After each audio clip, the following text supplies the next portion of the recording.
Hi dear friends, വീണ്ടും സ്വാഗതം പുതിയ വീഡിയോയിലേക്ക്. ഇന്ന് ഞാൻ വളരെ സിമ്പിളായിട്ടുള്ളൊരു റെസിപ്പിയുമായിട്ടാണ് വന്നിരിക്കുന്നത്. നെയ്പത്തിരി.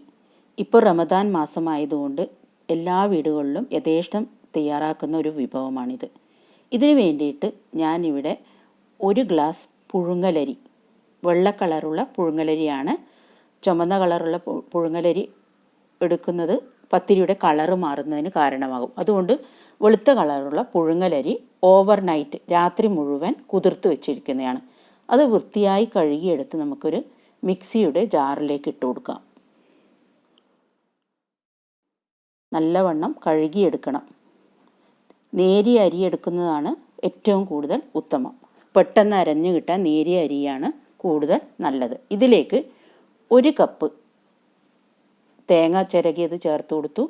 1 കഷ്ണം ഉള്ളി ചേർത്ത് കൊടുത്തിട്ടുണ്ട്. അതുപോലെ ഇതിൻ്റെ ഒരു മെയിൻ ഇൻഗ്രീഡിയൻ്റ് എന്ന് പറയുന്നത്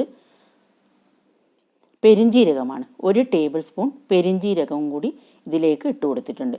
അതൊന്ന് പൊടിച്ചെടുക്കാം. അരിയൊന്ന് ജസ്റ്റ് പൊടിച്ചെടുത്തതിന് ശേഷം കുറച്ച് വെള്ളം ചേർത്ത് ഇതൊന്ന് അരച്ചെടുക്കാം. അധികം ലൂസാക്കേണ്ട ആവശ്യമില്ല. ഒരു മീഡിയം ലൂസ് മാത്രമേ ഇവിടെ അരി അരച്ചെടുക്കുമ്പോൾ പാടുള്ളൂ. അതിലേക്ക് വേണ്ടുന്ന ഉപ്പും കൂടി ചേർത്ത് കൊടുത്തിട്ടുണ്ട്. ഇപ്പോൾ നമ്മുടെ നെയ്പത്തിരിയുടെ അരി, നെയ്പത്തലിൻ്റെ അരി നമ്മൾ ഇവിടെ മിക്സിയിൽ അരിച്ചെടുത്തു.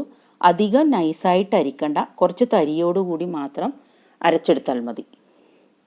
ഇനി ഈ ലൂസായ മാവിനെ നമുക്ക് കുറച്ച് ടൈറ്റാക്കി എടുക്കണം. അതിലേക്ക് ഞാനിവിടെ 1 കപ്പ് ആദ്യം കുറച്ച് പത്തിരിപ്പൊടിയോ അതുപോലെ നൂൽപുട്ട് ഉണ്ടാക്കുന്നതിന് വേണ്ടി നമ്മൾ ഉപയോഗിക്കുന്ന നൈസായിട്ടുള്ള പൊടിയില്ലേ, അതോ നിങ്ങൾക്ക് ഇതിലേക്ക് ആഡ് ചെയ്ത് കൊടുക്കാം. ഈ മാവൊന്ന് ടൈറ്റാക്കി എടുക്കുന്നതിന് വേണ്ടിയാണ് ഇങ്ങനെ ആഡ് ചെയ്ത് കൊടുക്കുന്നത്. കുറച്ചായി ആഡ് ചെയ്തിട്ട് ചേർത്ത് കൊടുത്ത് നമുക്ക് കുഴച്ചെടുക്കാം. അത് നിങ്ങൾക്ക് കുഴക്കുമ്പോൾ മനസ്സിലാവും എത്രത്തോളം പൊടി ആവശ്യമുണ്ടെന്ന്. അധികം ടൈറ്റാക്കി കുഴക്കണ്ട. നമ്മുടെ കയ്യിൽ പിടിക്കാൻ പറ്റുന്ന വിധത്തിൽ പാകമാകുമ്പോൾ നമുക്ക് പൊടി ആഡ് ചെയ്യുന്നത് നിർത്താം. ഇവിടെ ഏകദേശം 1 കപ്പ് പൊടിയാണ് ഞാനിവിടെ എടുത്തിരിക്കുന്നത്.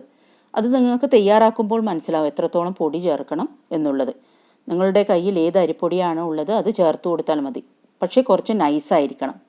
നമുക്ക് കടകളിൽ കിട്ടുന്ന നൂൽപ്പിട്ടിൻ്റെയോ അതേപോലെ പത്തിരിയുടെയോ പൊടി ചേർത്ത് കൊടുത്താൽ മതി. ഇപ്പം നിങ്ങൾക്ക് മനസ്സിലാവും മാവ് പത്തിരിക്ക് വേണ്ട പാകത്തിൽ തയ്യാറായോ എന്ന്. നമുക്ക് ഒന്ന് കുഴച്ച് നോക്കിയതിന് ശേഷം വീണ്ടും കുറച്ചുകൂടി പൗഡർ ചേർത്ത് കൊടുക്കാം. ഇതിന് കണക്കായ ഉപ്പും ഇതിലേക്ക് ചേർത്ത് കൊടുക്കണം. വളരെ സ്വാദിഷ്ടമായ ഒരു ബ്രേക്ക്ഫാസ്റ്റ് വിഭവമാണ് ഇത്. ബ്രേക്ക്ഫാസ്റ്റ് സമയത്തോ അല്ലെങ്കിൽ ഈവനിങ് സമയത്തോ ചായയുടെ കൂടെ മറ്റും കഴിക്കാൻ പറ്റിയ ഒരു സ്വാദിഷ്ടമായ ഒരു വിഭവമാണ് നെയ്പത്തിരി എന്ന് പറയുന്നത്. നെയ്പത്തിരി, നെയ്പത്തൽ എന്നൊക്കെ വിവിധ പേരുകളിൽ ഇതറിയപ്പെടുന്നുണ്ട്. ഇപ്പോൾ ഏകദേശം നമ്മുടെ മാവ് ഇവിടെ തയ്യാറായിട്ടുണ്ട്.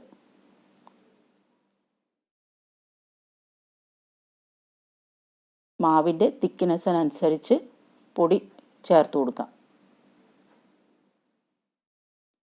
ഇങ്ങനെ കയ്യിൽ പരത്താൻ പറ്റുന്ന വിധത്തിൽ നമുക്ക് കിട്ടണം.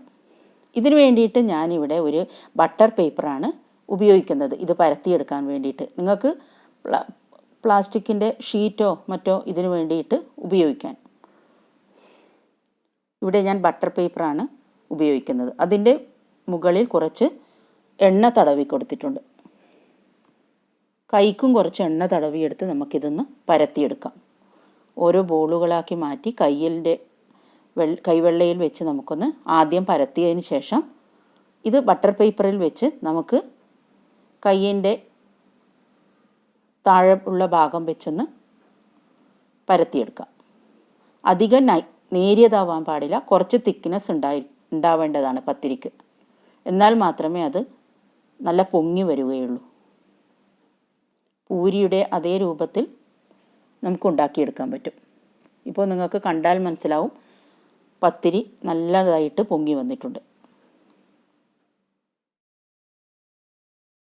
ഇതിൻ്റെ കൂടെ നിങ്ങൾക്ക് ഇറച്ചിക്കറിയോ മട്ടൻ കറിയോ ഏത് വേണമെങ്കിലും കൂട്ടിക്കഴിക്കാൻ വളരെ സ്വാദായിരിക്കും.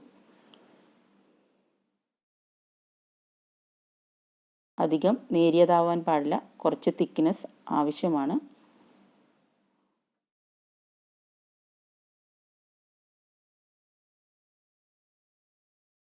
എണ്ണ ഏത് വേണമെങ്കിലും നിങ്ങൾക്ക് യൂസ് ചെയ്യാം. വെളിച്ചെണ്ണയോ അതുപോലെ തന്നെ സൺഫ്ലവർ ഓയിലോ ഏത് വേണമെങ്കിലും യൂസ് ചെയ്യാം. തിളച്ച എണ്ണയിലേക്ക് ഇട്ടതിന് ശേഷം ഫ്ലെയിം ഒന്ന് മീഡിയത്തിലേക്ക് മാറ്റിയെടുത്താൽ മതി. എന്നാൽ തന്നെ പതുക്കെ അത് പൊങ്ങി വന്നോളൂ, കുക്കായിട്ട് നല്ലവണ്ണം പൊങ്ങി വന്നോളൂ.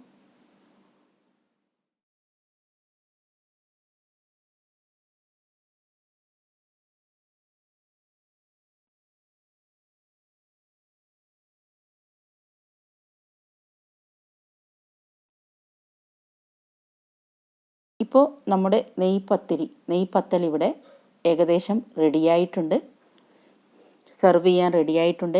പലർക്കും ഈ റെസിപ്പി അറിയാവുന്നതായിരിക്കും, എന്നാൽ ഇതുവരെ ട്രൈ ചെയ്യാത്തവരുണ്ടെങ്കിൽ ട്രൈ ചെയ്യണം. വീഡിയോ കണ്ട് സബ്സ്ക്രൈബ് ചെയ്യാത്തവരുണ്ടെങ്കിൽ ചെയ്യണം, സപ്പോർട്ട് ചെയ്യണം.